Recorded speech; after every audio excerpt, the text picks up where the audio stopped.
Le limogeage du colonel Boulami Issa, chef d'état-major de l'armée de l'air et pilote de l'avion présidentiel, proche parmi les proches du président de la République, en lien, semble-t-il, avec l'affaire de l'audit du ministère de la Défense nationale, a enflammé la toile.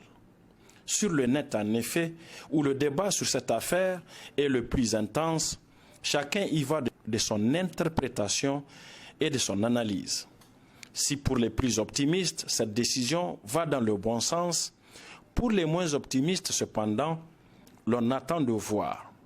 Quand on ne considère pas carrément ce limogeage, ni plus ni moins, qu'une façon, encore une fois, de noyer le poisson, limoger un proche pour donner l'impression d'agir, puis le récupérer après dans un autre poste, permettant par là même de sauvegarder les plus gros poissons et les intérêts qui vont avec.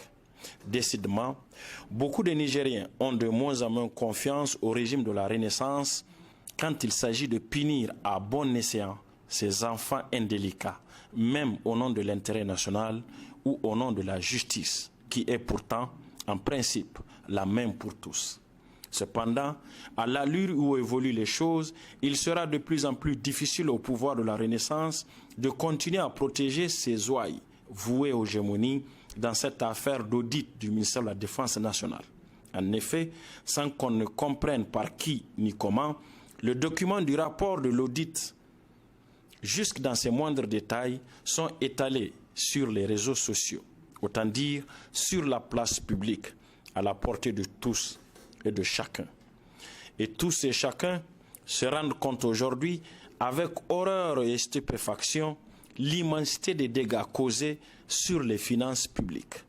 Des dégâts de dizaines, voire d'un ou de plusieurs centaines de milliards de francs CFA, subtilisés au profit de quelques quidams privilégiés. Surfacturation énormissime, commandes payées et non livrées, livraison de matériel défectueux ou non conforme, création de sociétés écrans ou fictives, etc. Les Nigériens, dans leur grand désarroi, découvrent ébahis que les auteurs, co-auteurs et complices de cette prédation organisée ont mis en place une véritable ingénierie de captage de l'argent public. Pendant des années, ils n'ont reculé devant rien pour assouvir leurs desseins personnels. En réalité, ce dont il s'agit ici, au regard des conclusions du rapport d'audit, c'est une mise à mort lente mais certaine du Niger et de ses finances.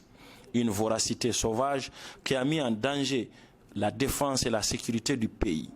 Une avidité cruelle qui a coûté la vie à des centaines de jeunes soldats qui pourtant ne demandaient qu'à servir. Une cupidité aveugle qui a failli réduire à néant tous les sacrifices consentis par les contribuables nigériens qui n'aspirent légitimement qu'à plus de sécurité et de tranquillité.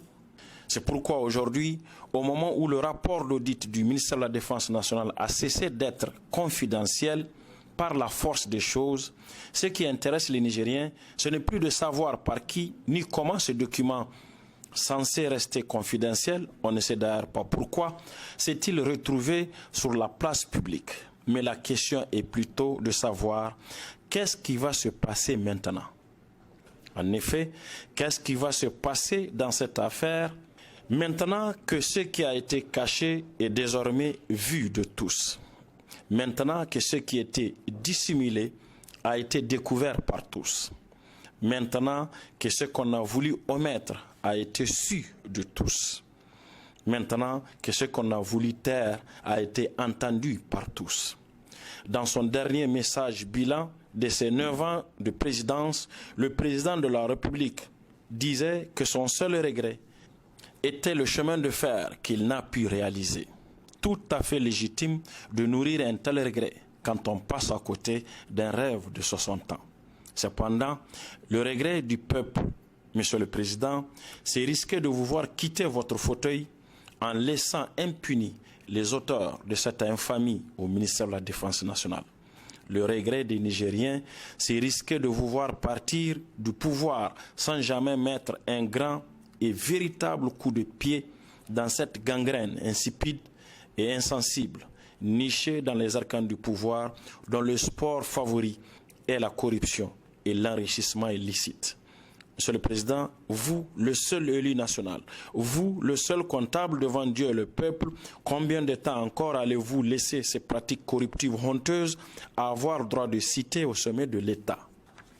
Enfin, Monsieur le Président, est-il possible que vous tolériez autant d'injustice sociale et d'injustice tout court qui fait qu'un groupuscule a tout pendant que la grande masse n'a rien? Après 9 ans de profession de foi, l'on attend les actes. Mais faites vite, Monsieur le Président, le temps coule et le temps, vous n'en avez plus beaucoup.